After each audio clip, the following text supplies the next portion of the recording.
Alguns dados aqui que eu trouxe para vocês. E aí eu trouxe mais algumas informações, agora respondendo uma questão em relação ao campo. Lembra da pergunta que eu fiz para vocês inicialmente? Eu fiz a seguinte pergunta para vocês.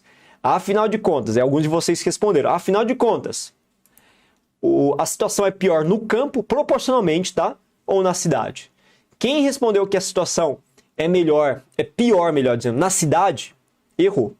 A situação da insegurança alimentar grave é muito pior no campo, gente. No campo.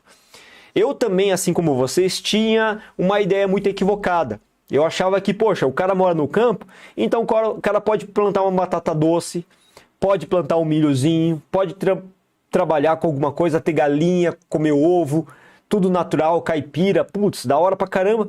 Eu trabalhava com essa ideia, eu tinha essa ideia de que a insegurança alimentar no campo, ela não é justificável. Né? Até porque o Brasil é um dos maiores produtores de grãos do mundo, produtores de carne do mundo, enfim. Eu achava que a insegurança alimentar no campo não era um problema porque o cara que trabalha no campo, ele tem um contato imediato com as coisas que estão disponíveis no campo. Mas, gente, pasmem, não é bem assim. A situação no campo é muito pior do que a situação na cidade. Vou mostrar esses dados para você agora. Olha só os dados que se referem aos graus de insegurança alimentar. Leve no campo, 28%. Moderada, 19%. E grave, 27%.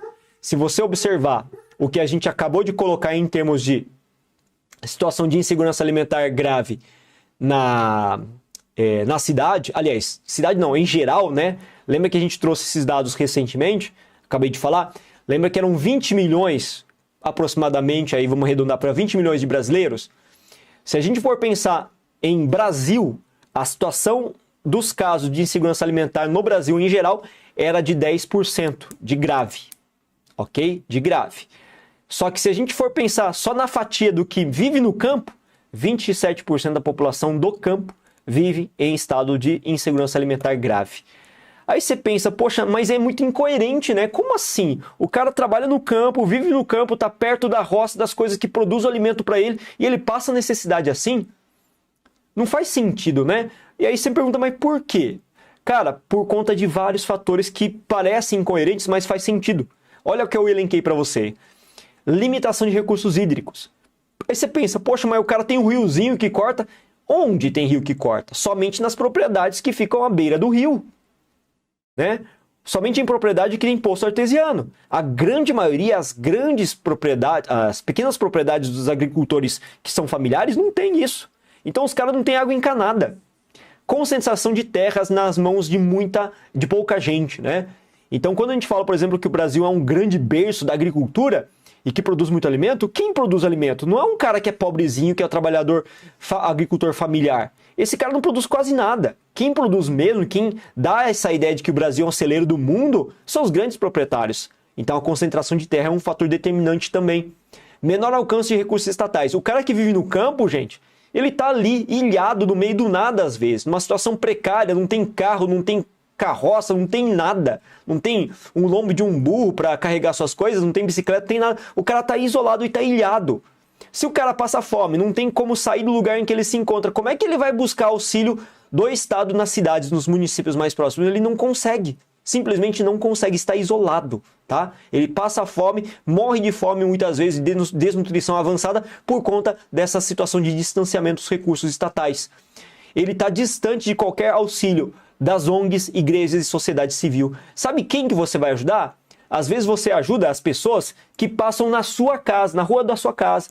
Eles pedem dinheiro, pedem um alimento e você dá esse alimento. Mas e o cara que vive no campo? Ilhado, sozinho, que ele tem que andar 15, 20 quilômetros para chegar na cidade. Como é que ele vai fazer? Ele não tem como pedir.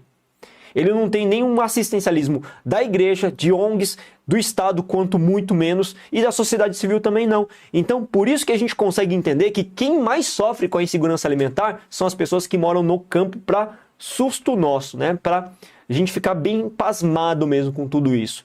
Aí você me pergunta, mas o professor não tem como ele plantar nada, alguma coisa? Gente, se ele não tem a ínfima condição de estrutura, se ele não tem o conhecimento necessário para mexer no campo, se ele não tem adubo, se ele não tem a semente, se ele não tem recurso hídrico, se ele não tem nenhum tipo de auxílio assistencialista do Estado para ele promover o início de uma lavoura, como é que ele vai começar? E aí você pega o cenário, o recorte de 2002, de 2021, que foi um dos períodos piores em termos de seca, de falta d'água, e aí? Esse trabalhador é um coitado que realmente não tem condições de manter a sua alimentação básica. Veja que dá um problema, é muito mais precário quando se fala em campo e não na cidade. Olha que da hora esse dado. E é um tema que está sendo muito discutido. De novo, eu bato nessa tecla, galerinha. Eu bato nessa tecla porque eu acho que é muito importante vocês internalizarem isso. É um tema que está sendo extremamente, amplamente discutido pela sociedade hoje por conta do aumento exponencial causado, da fome causado pela pandemia como reflexo direto. E a gente está verificando ainda como é que vai ser a situação ainda para o futuro, né? Será que a gente vai conseguir produzir e bater recorde de safra o ano que vem? Enfim.